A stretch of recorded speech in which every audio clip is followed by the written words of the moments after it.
naman kasi, bakit mo naman sinugal yung buhay ng anak mo? Hindi mo lang babaril kung hindi ako sigurado. Hindi mo alam yon.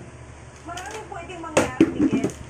Baka naman imbis na parangalan ka ng buhay, bibigyan ka ng pugay na pantay ang paa.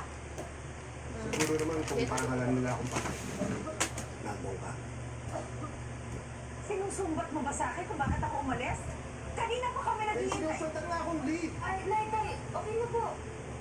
Ang importante naman po, diba, ligtas tayo ngayon, magkakasama po tayo.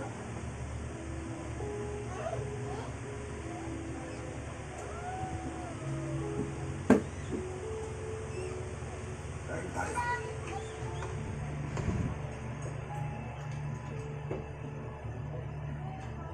Kaya na tayo, mahal.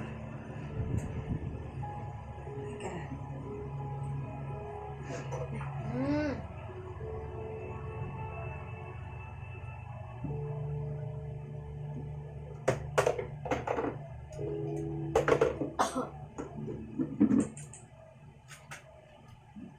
Drug warehouse daw sa Manila. Drug warehouse ng Manila. Ayun talaga.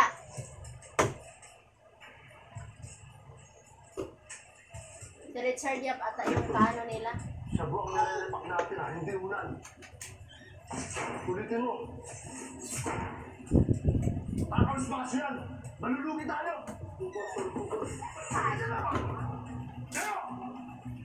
Ayusin niyo trabaho niyo!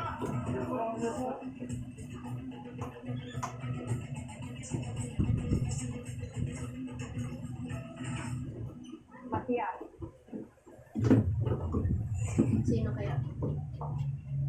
Si Baby Man. almost 1 billion pesos worth of drugs. Si Baby Man. Ito ka namang shipment na ito napalpa.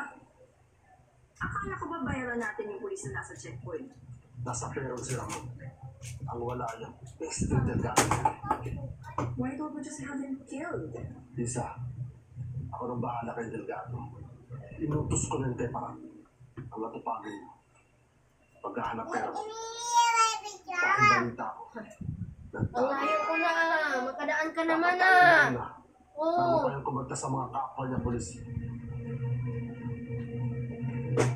Sinasabi mo kasi bakit hindi sa lahat ng sinasabi mo?